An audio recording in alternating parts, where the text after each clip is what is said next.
风云起处仓皇变化，箭在弦上不得不发，云文云雾三分天下，凝聚群众可以问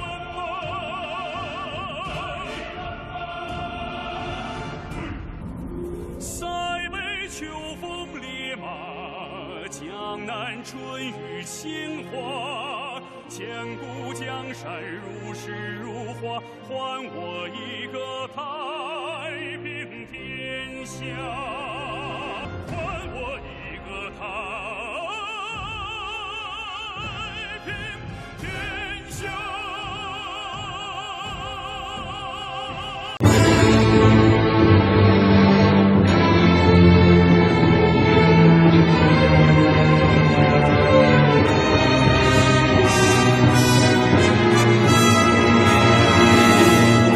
백설수의 고용 삼국지.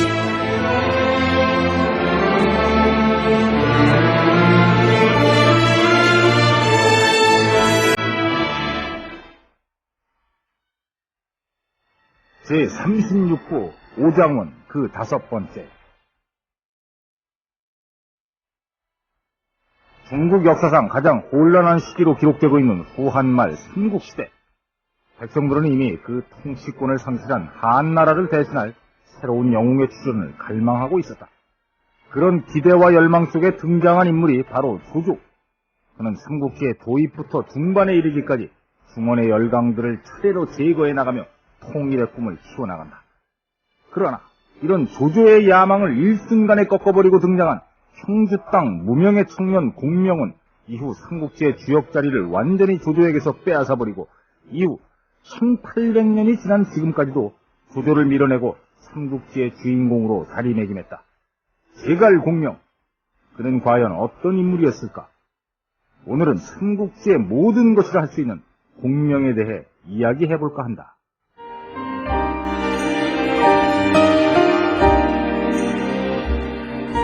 공명이 양양에서 학문을 하던 그 시절, 공명은 가끔 또래의 친구들과 어울려 세상 이야기를 나누곤 했었다. 야야야야, 우리 졸업도 얼마 안 남았는데, 야 니들은 졸업하고 뭐 할 거냐? 내 꿈은 말이야, 한 지방의 태수가 되는 거야. 그래서 그 고을을 이 나라에서 가장 부유한 땅으로 만들어 볼 거야. 아, 부유. 나는 있잖아. 나는 가수가 될 거야. 야, 배철수, 아니, 이거 가수가 되잖아. 나도 야! 왜 하필 배철수야? 꿈이 너무 지저분해, 너. 그래, 너, 야야야야야야, 잠깐만. 야, 그럼 너 노래 한번 불러봐. 날 무시하는데, 알았어, 들어봐봐. 그 사람이 히트곡이 많이 없어. 하지만, 난 이 노래밖에 몰라. 뭔데? 세상만 산 모든 일이 그때로야 되겠소만 그런 대로 한 세상 이력으로 살아가오. 세상 그정도 해야지. 가만있어 봐. 난 그래도 되는데 공명, 너도 왜 이렇게 조용해? 너는 꿈이 뭐야? 나? 글쎄, 나야 뭐. 공명은 아무 말 없이 빙긋이 웃고 있었다. 공명은 아마도 속으로 이렇게 말하고 있었을 것이다. 내 꿈, 내 포부는 자네들하고는 차원이 달라. 난 3dimension, 3D야. 난 이 넓은 세상에 나가서 내 이상을 실현할래. 그로부터 얼마 후 공명은 양양의 명사인 황승원의 딸 황월영과 결혼한다. 공명의 신부는 앞서 한 차례 설명한 바대로 다소 미모가 처지는 편이었다. 방송이니까 이 정도로 얘기하지만 사실은 좀 심했던 모양이다.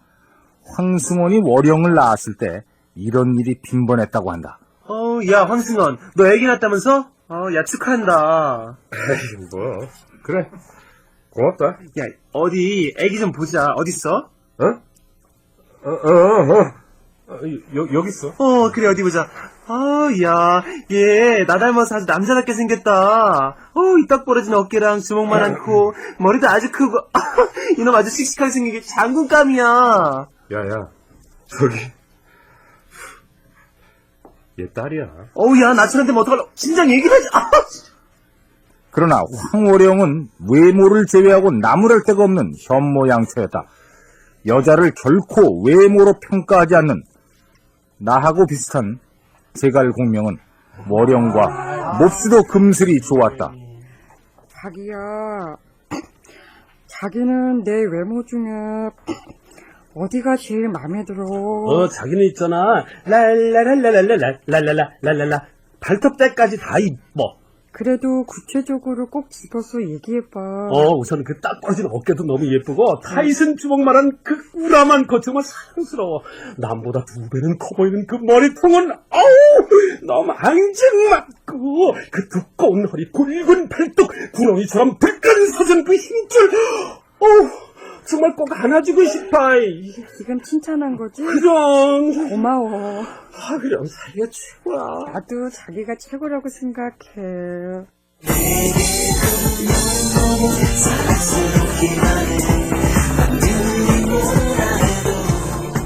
공명은 이렇게 아내와 함께 양양의 교회에서 농사를 지으며 은자의 생활을 즐기고 있었다.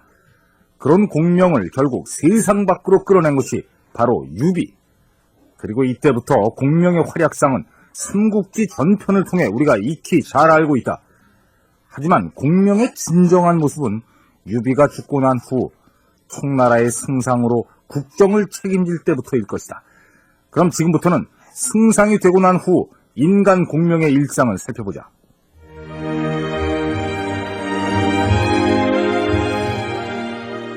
삼국지에서 공명은 다음과 같은 모습으로 자주 등장한다. 사륜거에 몸을 싣고 몸에는 학창을 입고 머리에 윤건을 두르고 손에는 백우선을 쥐고 있다. 소설 삼국지의 저자 나관중은 공명의 모습을 이토록 시적으로 묘사했지만 이걸 좀 더 자세히 들여다보면 우린 2가지 사실을 알 수 있다. 전문가의 얘기를 들어보자. 삼국지에 묘사된 공명의 이런 모습은 공명이 얼마나 검소했는가를 보여주는 일면이라고 할 수 있다. 몸에는 학창을 입고 머리에는 윤건을 둘렀다. 이것은 쉽게 풀이하면 항상 갈대모자를 쓰고 옷은 삼배나 목견으로 된 값싼 의복을 착용했다는 것이다. 일국의 승상이라는 높은 지위에 있었지만 공명은 늘 검소한 생활을 해왔다는 것이다. 그 나관중의 이 같은 묘사에서 우리는 또 한 가지 사실을 알 수 있습니다. 그 삼국지 후반부에 이르면은 공명은 일반 장술과는 달리 전쟁터에서 늘 그 사륜거라는 마차에 몸을 싣고 등장합니다. 신속한 이동이 생명인 전장에서 공명은 왜 굳이 그런 행동을 했을까요? 멋있어 보이려고 그랬을까요? 그건 아닐 겁니다. 이건 아마도 추측이긴 합니다만은 이때부터 공명은 이미 건강 상태가 좋지 않았던 것으로 보여집니다. 즉, 말을 탈 수 없을 만큼 건강이 좋지 못했다는 얘기죠. 그가 오장원에서 결국 병사하고 마는 것도 그의 이런 그 허약한 건강 상태가 아마 결정적이었을 겁니다. 공명은 아내 황호령과 그토록 사이가 좋았으나 그들 사이엔 좀처럼 아이가 생기지 않았다. 공명의 나이 45이 되던 해 마침내 공명은 늦둥이 아들 제갈첨을 얻게 된다. 공명이 이 아들을 얼마나 사랑했는지는 다음과 같은 그의 일기로 알 수 있다. 처음 낚싯대 7,200명, 맞서 입은 조끼 3,500명, 아들과 친구가 되던 날 값으로 말할 수 없습니다. 돈으로 살 수 없는 가동의 순간, 자기야말로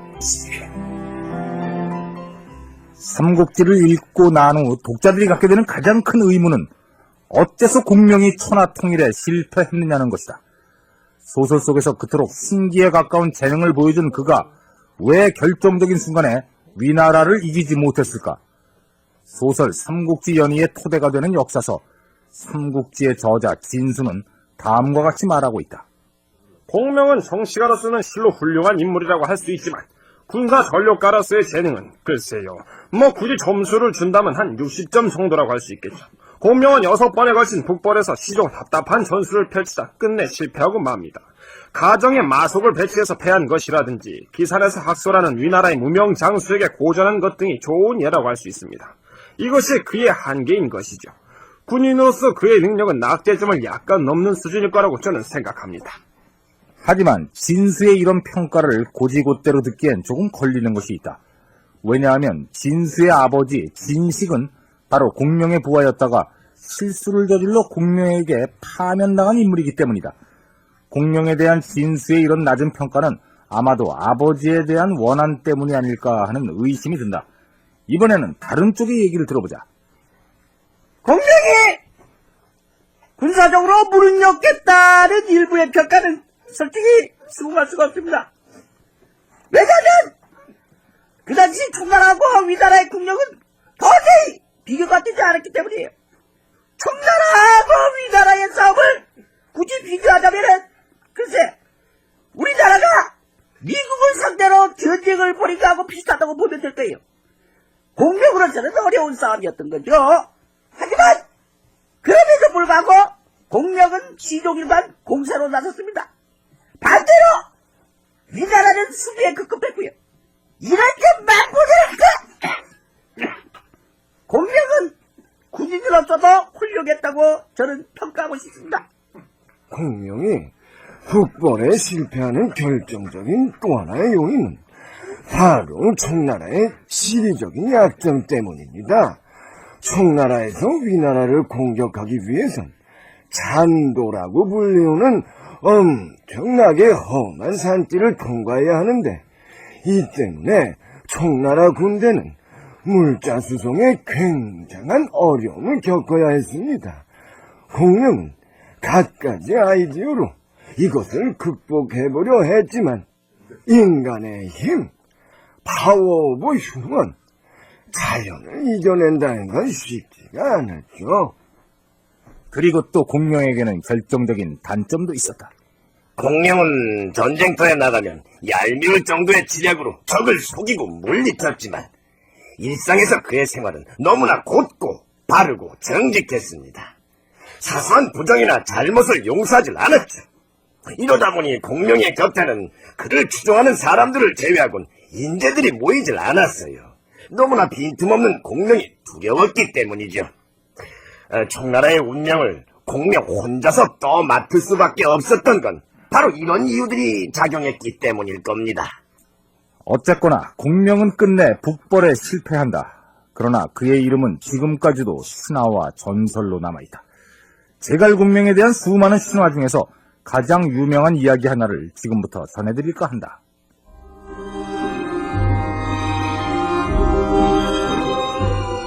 공명이 죽고 난 후 약 1200년 후 원나라를 쓰러뜨리고 명나라를 세운 태조 주원장의 신하 중에 유기라는 인물이 있다.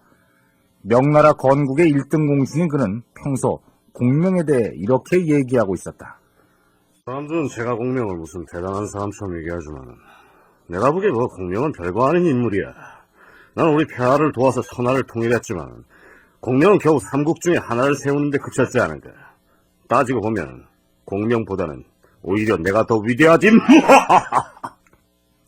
이런 생각을 가지고 있던 유기는 어느 해 관직을 벗어던지고 모처럼 천하를 유람하며 관광을 즐기고 있었다. 그러다 그는 드디어 옛 총나라 땅에 도달해 어느 조그만 산사에서 하룻밤을 묵게 되는데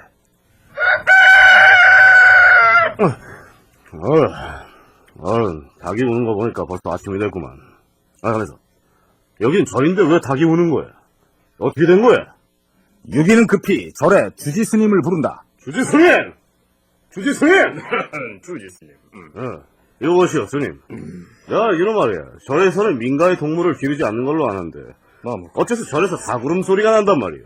그거 말씀이십니까? 그건 살아있는 닭이 아니라 진흙으로 빚어 만든 인공 닭입니다. 지금 농담하시오. 아니, 진흙으로 만든 닭이 진짜 닭처럼 울음소리를 낸단 말이에요. 그렇습니다. 그냥 우는 게 아니라 해 뜨는 새벽이 되면 한치도 틀리지 않고 정확하게 운답니다. 나무 관세.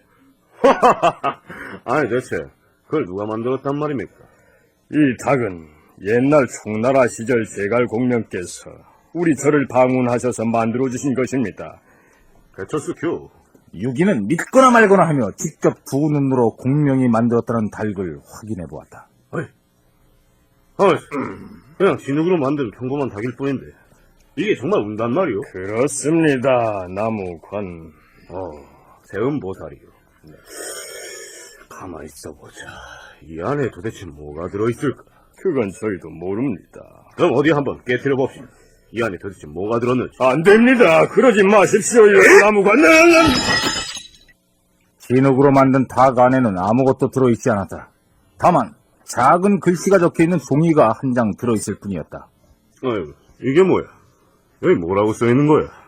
유기가 내 닭을 깨뜨릴 것이다. 아니 뭐야? 이거 어떻게 이럴 수가? 다음날 유기는 공명을 모시는 사당을 방문했다. 위인의 사당을 들어갈 땐 말에서 내리는 게 관례였지만 여전히 공명을 우습게 여긴 유기는 말을 탄 채로 사당에 들어서려 했다. 그런데 아이고 왜 이래? 말이 왜 꼼짝 안 하는 거야? 얘들아, 마약 발굽 밑에 땅을 파봐라. 이거 왜 이러는 거야? 유기의 명령을 받은 부하들이 땅을 파자 그곳에선 다음과 같은 종이 쪽지가 나왔다. 때를 만나면 천지도 함께 도와 순조롭게 일이 풀리지만 하늘이 돕지 않으면 영웅의 계략도 들어맞지 않는 법이라네. 다음날 유기는 공명의 묘소를 찾았다. 풍수지리에 능통한 유기는 공명의 묘자리를 보고 또다시 비웃음을 터뜨렸다. 역시 이것이 공명의 한계로구만. 아유, 왜 그러십니까요, 장군? 잘 봐라. 저기 공명의 묘소 뒤쪽에 제왕의 자리가 있어. 예. 저 자리가 바로 명당 자리인 것이야. 그래요? 근데 공명은 말이야, 저런 명당 자리를 못 알아보고 보잘것없는 그 앞자리에다가 묘토를 잡았어. 역시 공명은 나보다 한 수 아래야.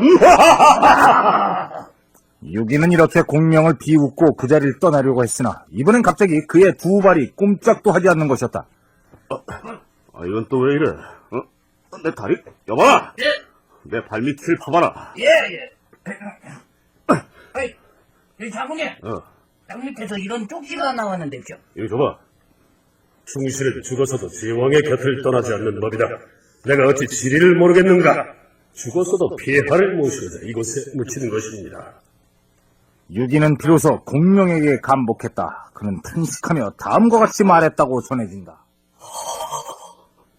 유사일에 정말 공명 같은 사람은 다시 없을 것이다. 전무후무 대갈 공명이로다.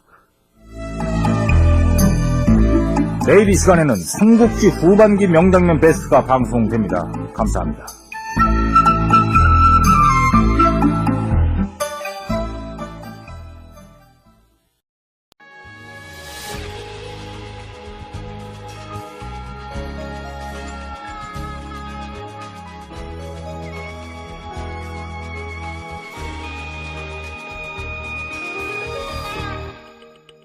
귓가를 스치며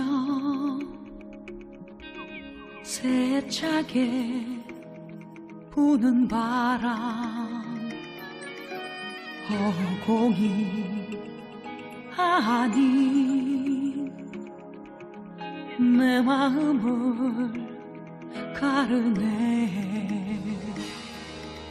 바람의 뒤를 쫓고 있는 것인가.